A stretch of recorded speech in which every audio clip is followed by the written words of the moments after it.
My name's Grace, and I used to think I had it all figured out. A great job as head of marketing, a loving husband Mark, and a comfortable life.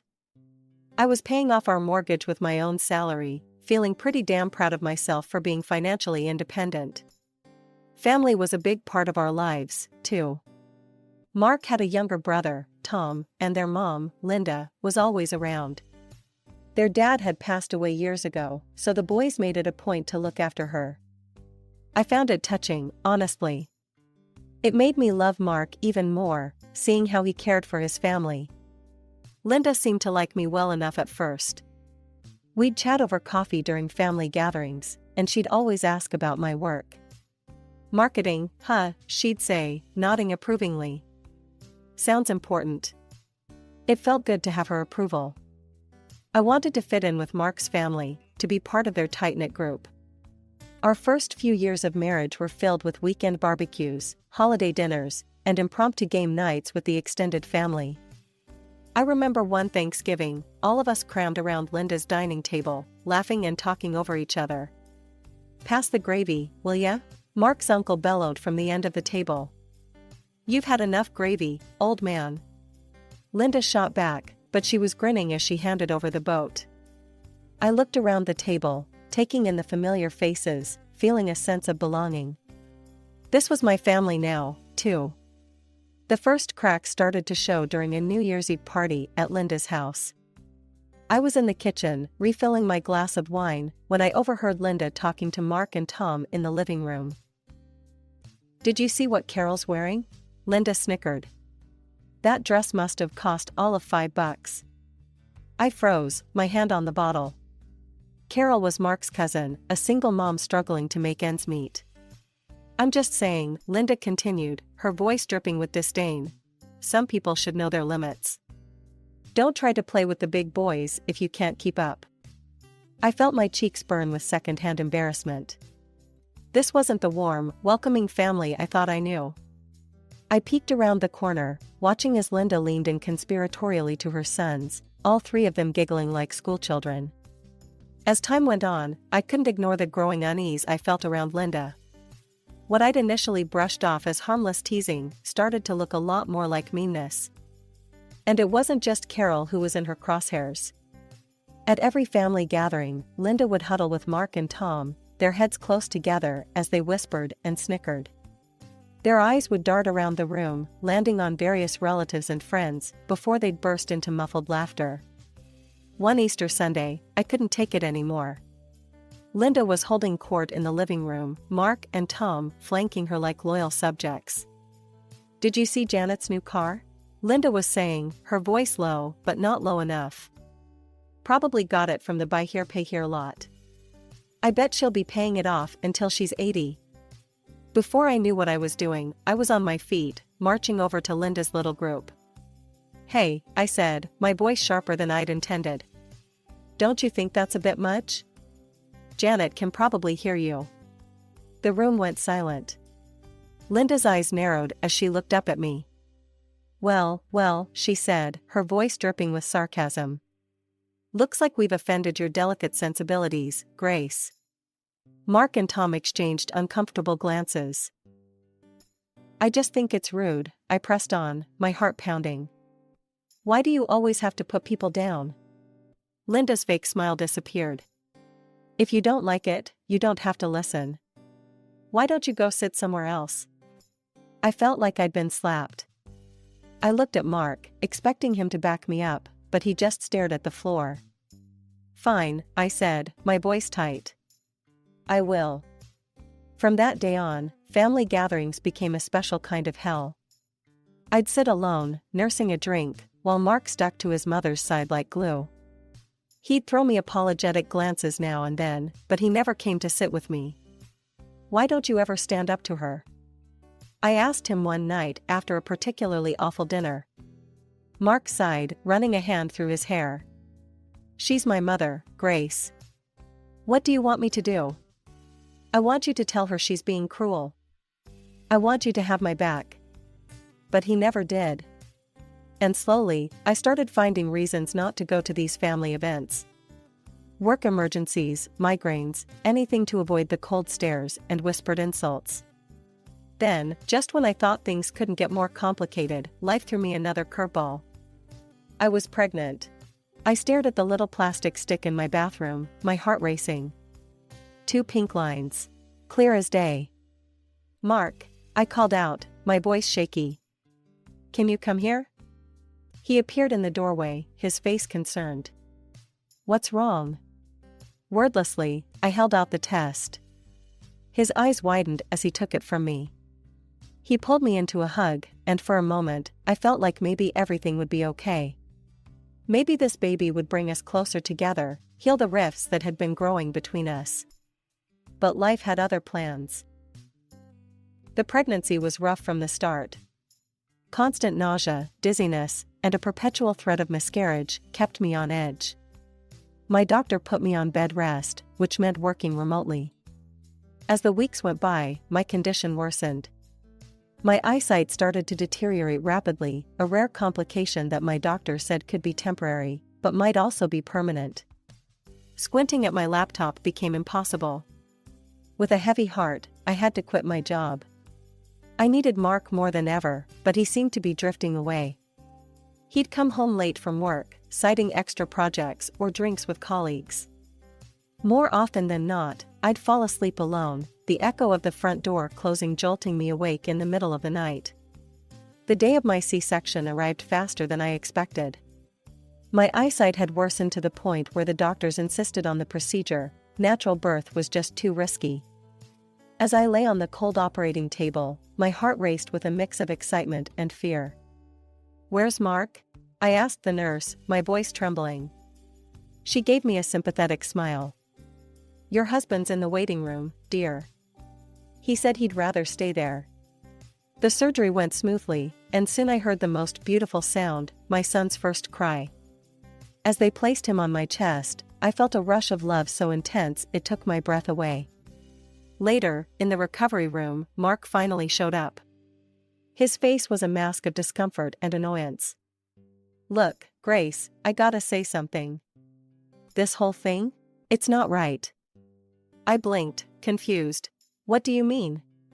He ran a hand through his hair, frustration evident in every movement.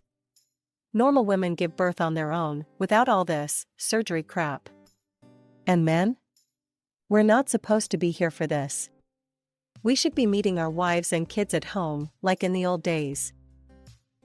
His words hit me like a punch to the gut. "Mark, I couldn't risk." "Save it," he cut me off.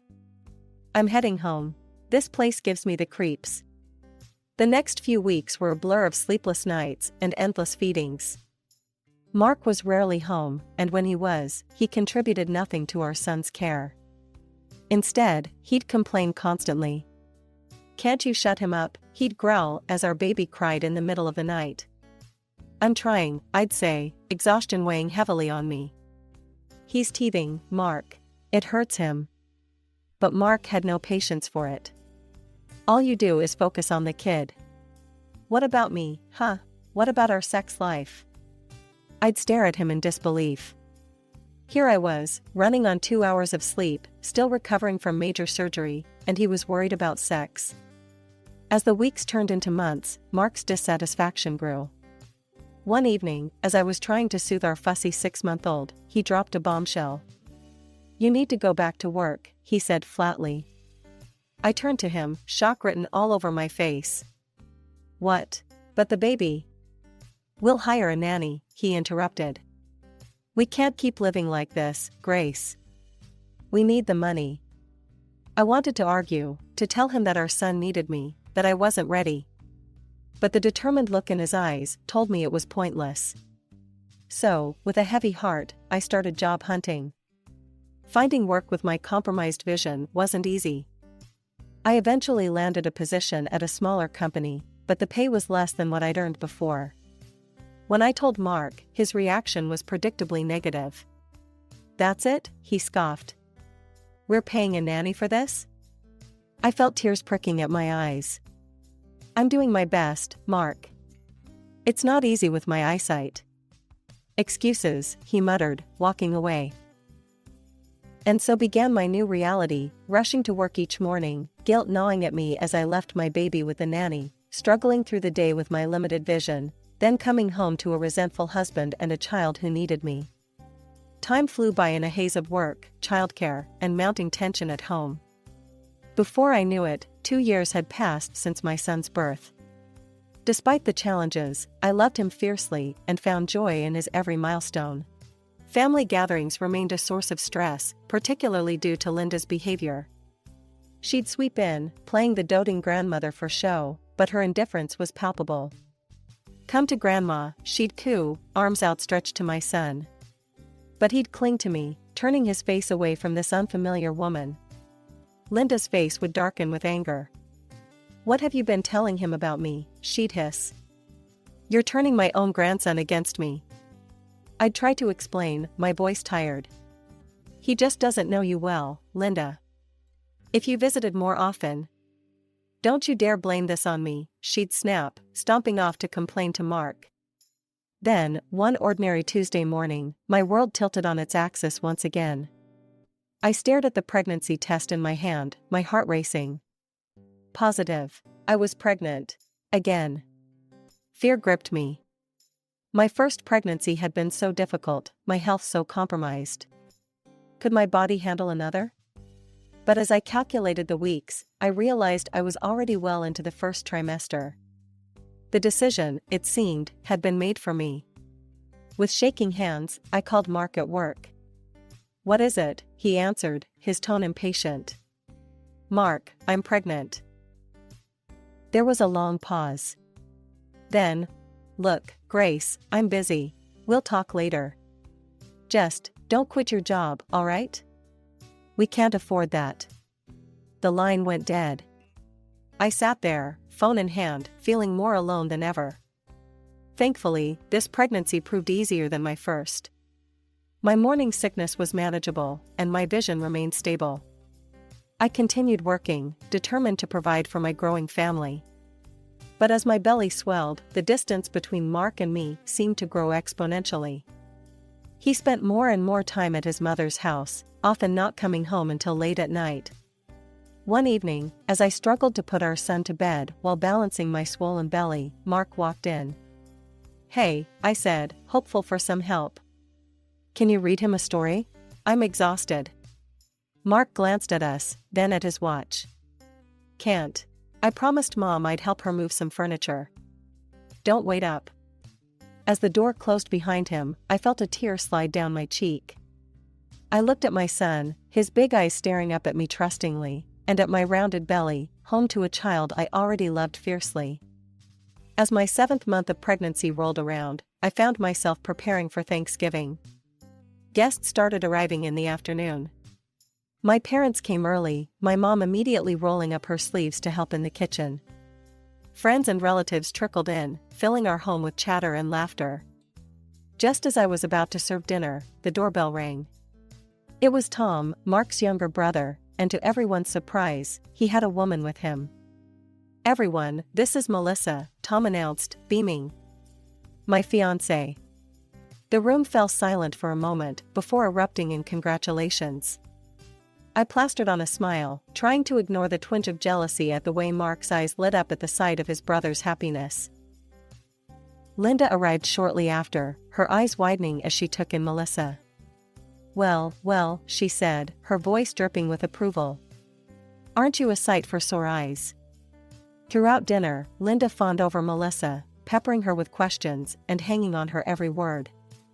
I tried to focus on being a good hostess, but I couldn't help overhearing their conversation. "So, Melissa," Linda said loudly, ensuring everyone could hear. "Tom tells me you're a manager at National Bank. How prestigious." Melissa nodded, looking slightly uncomfortable. "Yes, I've been there for about 5 years now." Linda beamed. "You must be doing very well for yourself. Unlike some people who can only pop out babies and breed poverty," she added, throwing a pointed look in my direction. I felt my cheeks burn with humiliation. My mother tensed beside me, ready to speak up, but I placed a hand on her arm, silently pleading with her not to make a scene. "You know," Linda continued, her voice sickeningly sweet, Melissa here makes $15,000 a month.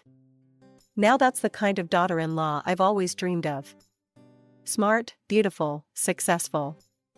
Tears pricked at my eyes as I remembered the years I'd spent supporting our family, paying the mortgage, building a career I was proud of. All of that seemed forgotten now.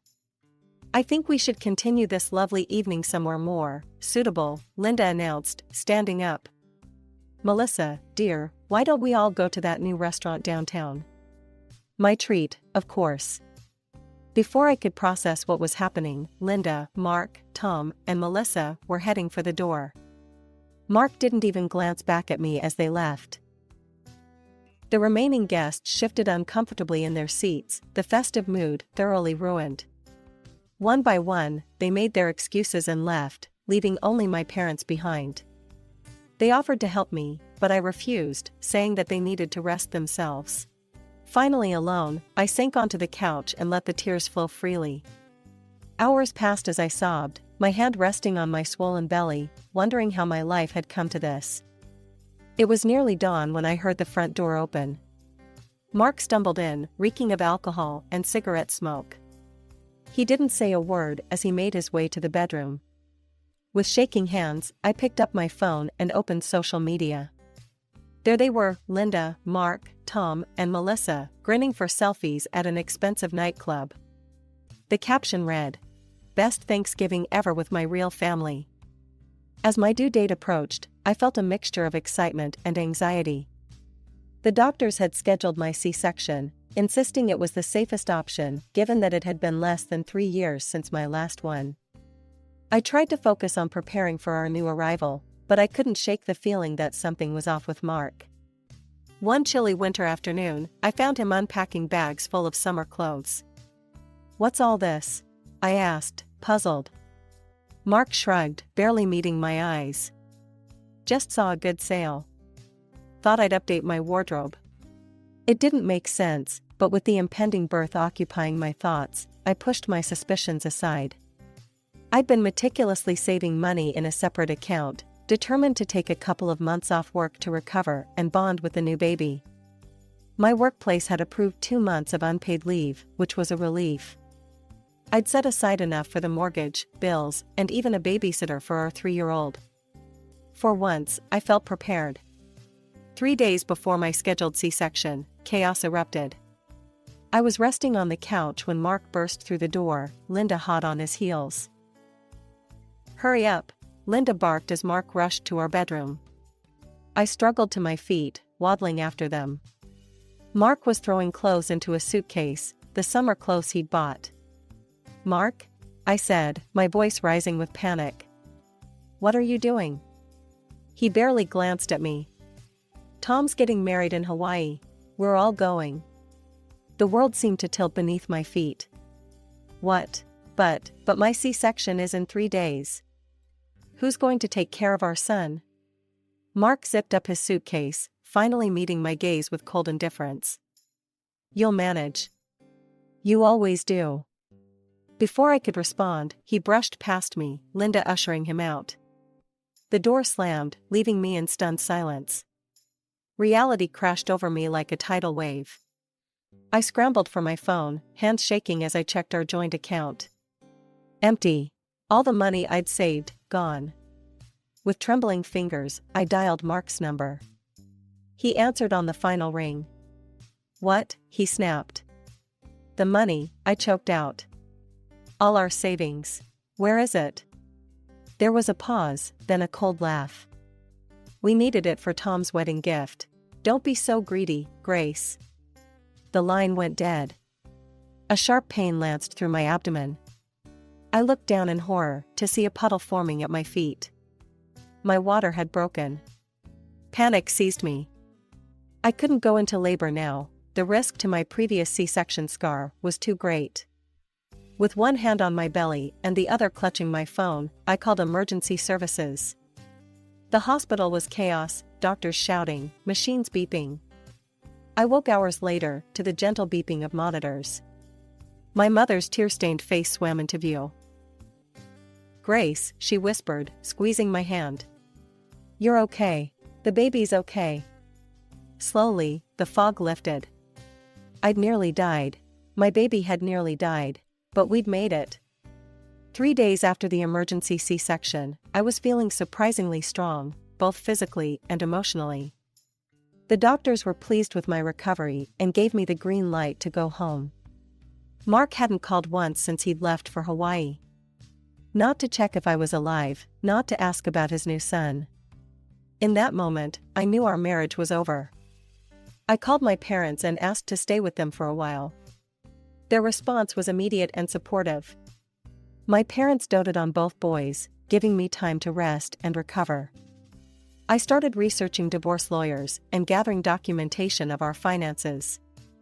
Then, exactly a week after I'd left the hospital, my phone rang. Mark's name flashed on the screen. I let it go to voicemail twice, before finally answering on the third call.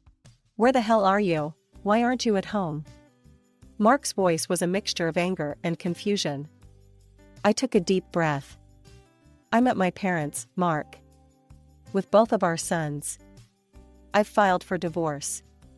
There was a moment of stunned silence, then a bark of laughter. "Divorce? Are you kidding me? After everything I've done for you?" "Everything you've done?" I felt a surge of anger. "You mean like abandoning me right before I gave birth? Or stealing all our savings?" "Oh, get over it," he scoffed. "I'll pay you back, no problem. In fact, I don't even want to see you again. You know why? Because I'm going to be rich." He launched into a tirade about how Tom's new wife had offered him a job as her deputy at the bank. How they were going to start their own financial company. How she was going to make them all wealthy beyond their wildest dreams. "You never believed in me, Grace," he spat. "You always shot down my ideas, always held me back. Well, guess what? I'm free now. And you? You're just a loser who can't see potential when it's right in front of her." The divorce proceedings moved quickly. To my surprise, Mark didn't contest anything. He returned the money he'd taken from our accounts and agreed to pay alimony.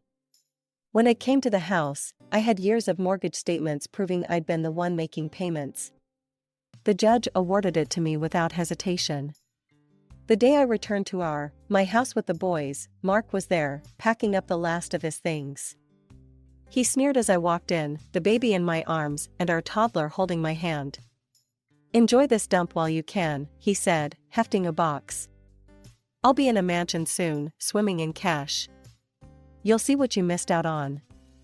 As he walked out the door, I felt a weight lift off my shoulders. The house suddenly felt bigger, brighter. A year and a half had passed since the divorce. Life had settled into a new normal for me and my boys. I'd returned to work, finding a balance between my career and motherhood. It wasn't always easy, but we were happy, healthy, and thriving. One ordinary Tuesday, my phone buzzed with a news alert. As I read the headline, my jaw dropped. "Local banker exposed as fraud, leaves family in ruins." The article detailed a shocking scandal.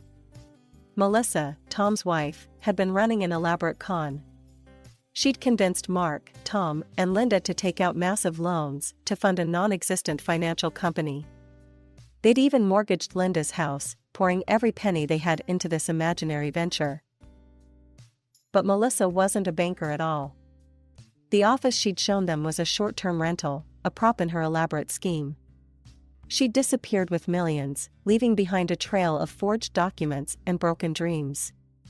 To make matters worse, I discovered they'd taken out an additional loan to fund Tom and Melissa's lavish Hawaiian wedding, the very event Mark had abandoned us for.